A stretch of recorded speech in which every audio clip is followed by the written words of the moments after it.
Hey everyone, happy Tuesday. Doing well. Only. So I have a story for you. We're continuing on with these great short stories.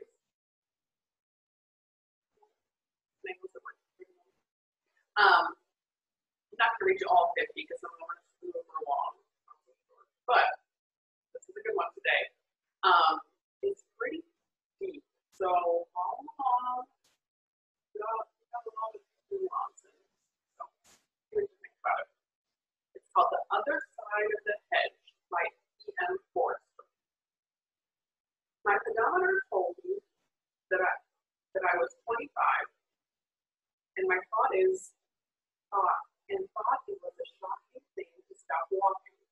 I was so tired that I sat down on a milestone to rest. People outstripped me, jeered as they did so, but I was too apathetic to feel resentful. And even when Miss Eliza Dimbleby, the great educationist, exhorted me to persevere, I only smiled and raised my hat.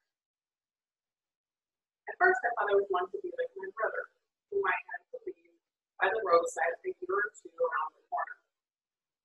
He had wasted his breath on singing and his strength on helping others, but I had traveled more wisely, and now it was only the monotony of the highway that oppressed. Dust underfoot, brown, crackling hedges on either side, ever since I could remember. Going down this long pathway, long highway, with these like crackly bushes on the side. And I had already dropped several things. Indeed, the road behind was strewn with things we had all dropped, and the white dust was settling down on them, so that already they looked no better than stones. My muscles were so weary that I could not even bear the weight of those things I still carried. I slid off the milestone into the road and lay there, prostrate, with my face to the great arched hedge, praying that I might give up. A little puff of air revived me. It seemed to come from the hedge. When I opened my eyes, there was a glint of light through the tangle of boughs and dead leaves. The hedge could not be as thick as usual. In my weak, morbid state, I longed to force my way in and see what was on the other side. No one was in sight, or I should not have dared to try. For we of the road do not admit in conversation that there is another side at all. We're all focused on this road and don't even think about what's outside of it. I yielded to the temptation, saying to myself I would come back in a minute. The thorns scratched my face, and I had to use my arms as a shield, depending on my feet alone to push me forward. Halfway through, I would have gone back, for in the passage, all the things I was carrying were scraped off of me, and my clothes were torn. But I was so wedged that return was impossible, and I had to wriggle blindly forward, expecting every moment that my strength would fail me, and I should perish in the undergrowth. Suddenly, cold water closed around my head, and I seemed to be sinking down forever. I had fallen out of the hedge into a deep pool. I rose to the surface at last, crying for help, and I heard someone on the opposite bank laugh and say, "Another!" And then I was switched out and laid panting on the dry ground. Even when the water was out of my eyes, I was still dazed, for I had never been in so large space, nor had seen such grass and sunshine. The blue sky was no longer a strip, and beneath it, the earth had risen gradually into hills, green, bare buttresses with beech trees in their folds and meadows, clear pools at their feet.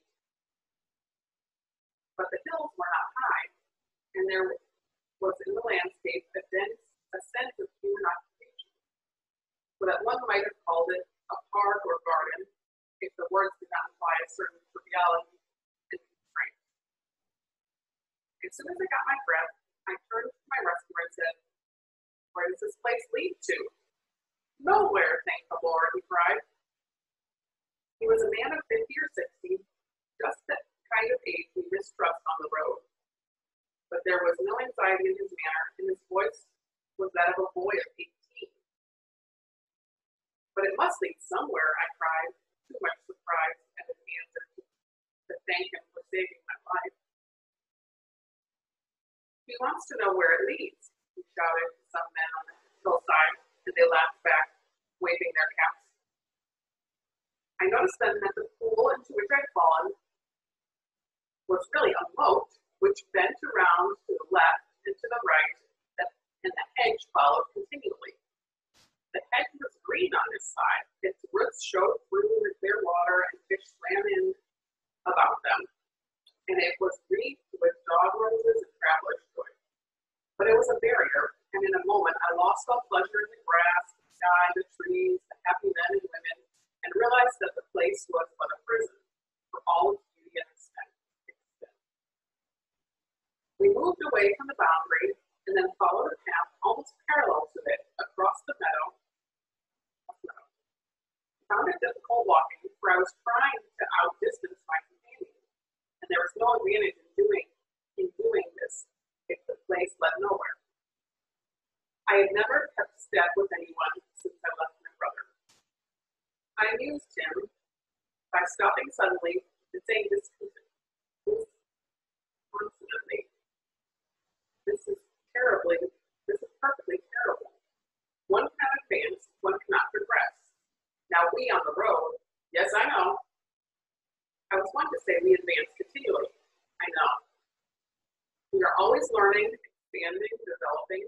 Why, even in my short life, I've seen a great deal of advance. The Transvaal War, the physical question, Christian Science, radium. Here, for example, I took out my pedometer, but it still marked 25, not a degree more. Oh, it stopped. I meant to show you. It should have registered all this time I was walking with you, but it makes me only 25. Many things don't work here, he said. One day, a man bought in a Lee Metford, and that wouldn't work. The laws of science are universal in their application. It must be the water in the moat that is injured in machinery. In normal conditions, everything works. Science and spirit of emulation, those are the forces that have made us what we are. I had to break off and acknowledge the pleasant greetings of people whom we passed. Some of them were singing, some talking, some engaged in gardening, haymaking, or other rudimentary industries. They all seemed happy, and I might have been happy too if I could have forgotten that the place led nowhere. I was startled by a young man who came sprinting across our path, took a little fence in fine style, and went tearing over a plowed field till he plunged into the lake, across which he began to swim. Here was true energy, and I exclaimed, "A cross-country race, are there any others?" "There are no others," my companion replied, and later on, when we passed some long grass from which we had came, the voice of a girl singing exquisitely to herself, he said again, "There are no others." I was bewildered by the waste in production and murmured to myself, what does it all mean? He said, "It means nothing by itself," and he repeated the word slowly as if I were a child. "I understand," I said quietly, "but I do not agree. Every achievement is worthless unless it's a link in the chain to development. And I must not trespass on your kindness any longer. I must get back to the road somehow and have my pedometer mended." "First, we must see the gates," he replied, "for we have gates, though we never use them." I yielded politely, and before long we reached the moat again, at a point where it was spanned by a bridge.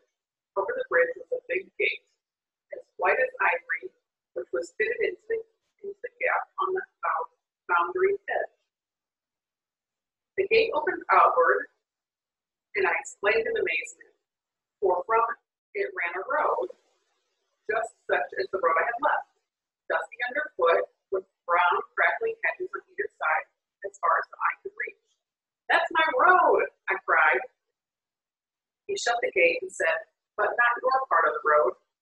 It is through this gate that humanity went out countless ages ago, when it was first seized by the desire to walk." I denied this, observing that the part of the road I myself had left was not more than 2 miles off.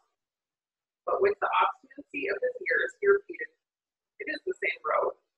This is the beginning, and though it seems to run straight away from us, It doubles so often that it is never far from the boundary and sometimes touches it.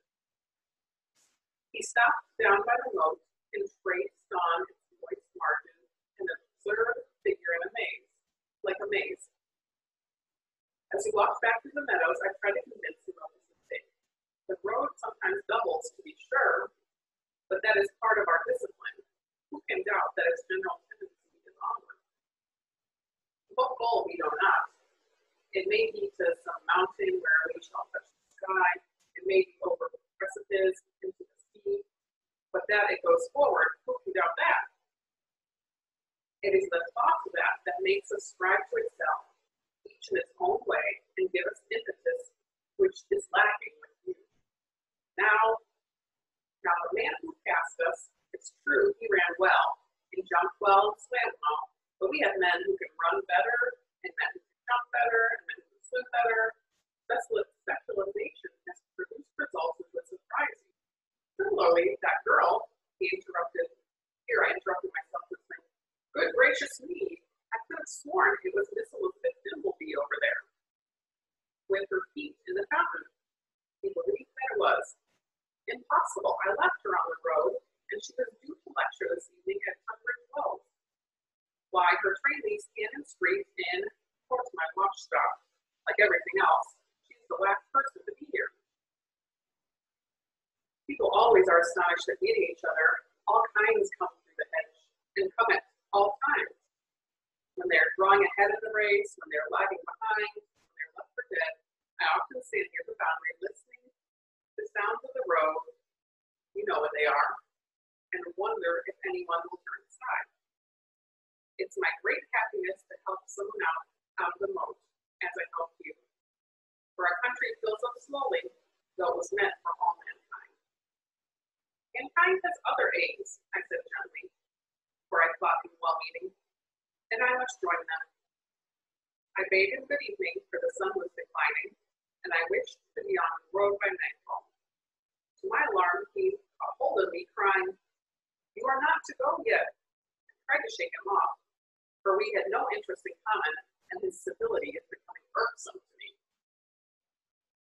But for all my struggles, this tiresome old man would not let go, and as wrestling is not my specialty, I was obliged to follow him. It was true that I could have never found alone the place where I came in, and I hoped that when I had seen the other sights about which he was worrying, he would take me back to it.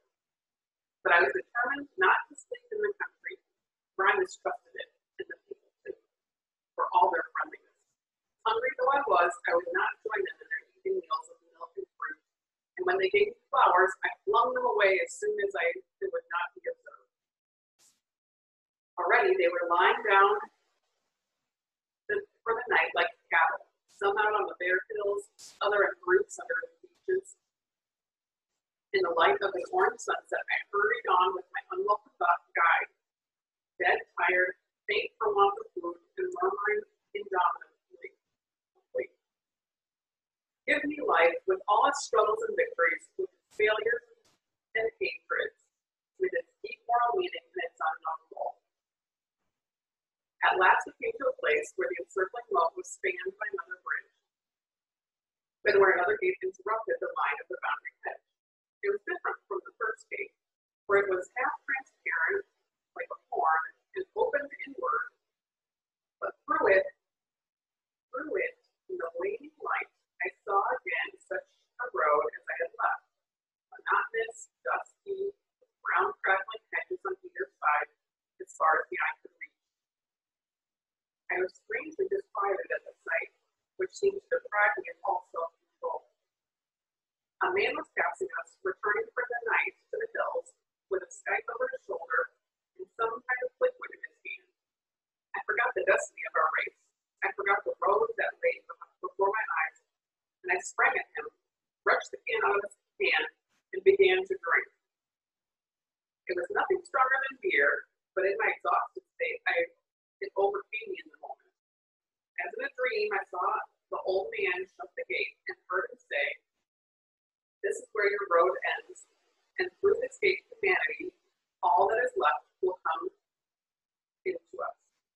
So my senses were sinking into oblivion.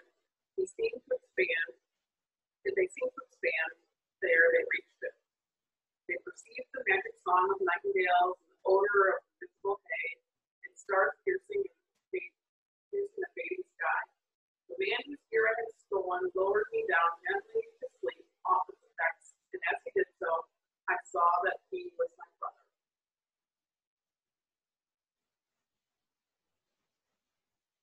What just happened? What just happened? So I felt like this is a really deep one, like there's a lot of stuff going on here. But it was kind of interesting to think about like how they were on this like path. Everyone had to keep going. They were reaching towards some goal. They didn't really know what the goal was, but they felt like they had to. And it was hard and it was lonely, and they were like, you know, he had been with his brother, but since then his brother was gone and he was just kind of on the road by himself. And then through this hedge, there was like this peaceful place. People were calm. They weren't like chasing after this unknown goal. They were like, enjoying life and laughing and very friendly. Everything was green and fruitful and beautiful. And then there was the whole gate thing, like how people are coming in and out. So I don't know, it could be like a metaphor for life and how people get like really exhausted, like chasing after goals and success in whatever form that looks like, and how that can be like draining and tiresome and lonely and maybe seem like pointless at sometimes, possibly. And then the people who aren't so focused on like seeking this unknown goal or following along with the crowd in a sense, or having a more like peaceful existence and enjoying life more. So that's my interpretation of it. Maybe we have to think something different or think something else that was different. There's lots of like details in there too that we could get into deeper. But yeah, something interesting to think about. Like, are you like pausing to enjoy life? Or are you like getting extra worn down and need a rest from seeking success or following this path that society has laid out for us? All right, let's break it up with a riddle, some riddles, and then I'll do it with them.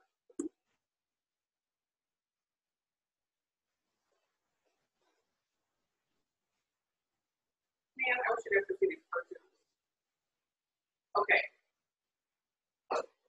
What is worse than an elephant with an earache? An elephant, huge ear, will be worse than that. A giraffe with a sore throat. Be pretty bad. The giraffe's throat is so long. Okay, what else? I'm trying to pick up the really bad. Okay, this is which side of a chicken has the most feathers? Side of a chicken has the most feathers. The outside, not the inside. The outside has the most feathers. Oh. All right, so here we have a whodunit.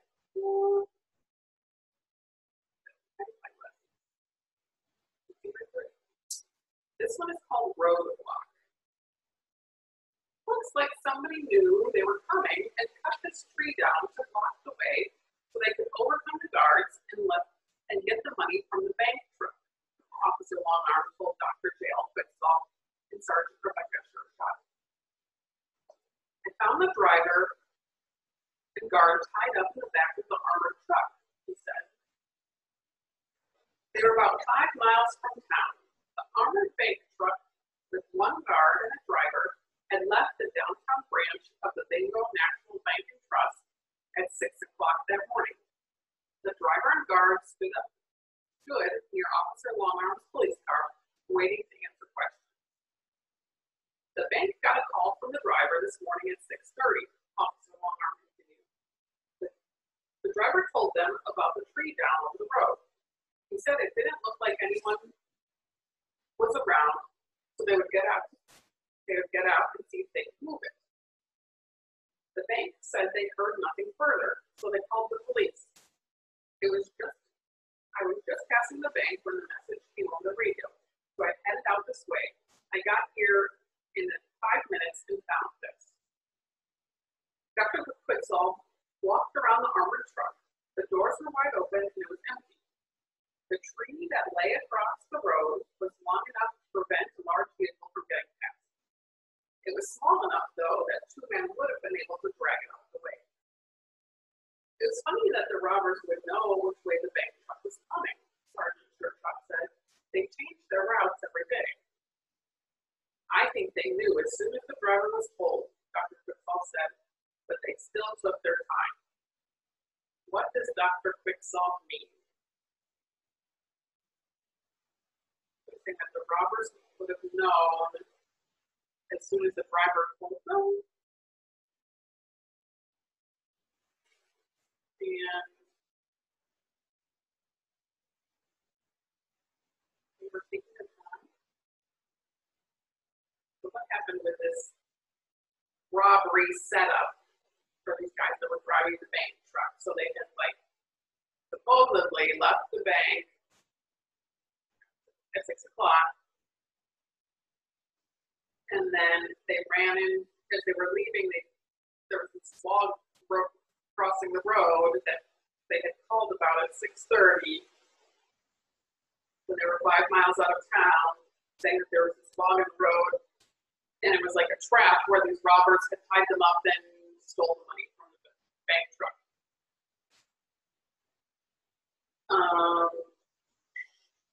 But the detectives say that the log should have been small enough for people to move it.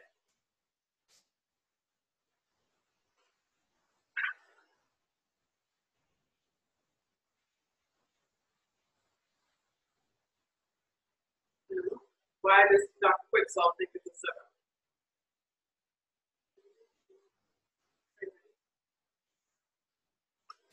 Dr. Quicksolve suspected the driver and the guard. He noticed that they seemed to have taken 30 minutes to drive 5 miles. They left at 6 o'clock and called at 6:30. It only took Officer Longarm about 5 minutes to get there from the bank. They had plenty of time to stop and pull the tree across the road with partners who then tied them up so they looked innocent. So they're saying that the truck driver and the guard had plotted this with someone else. Put this log in the road.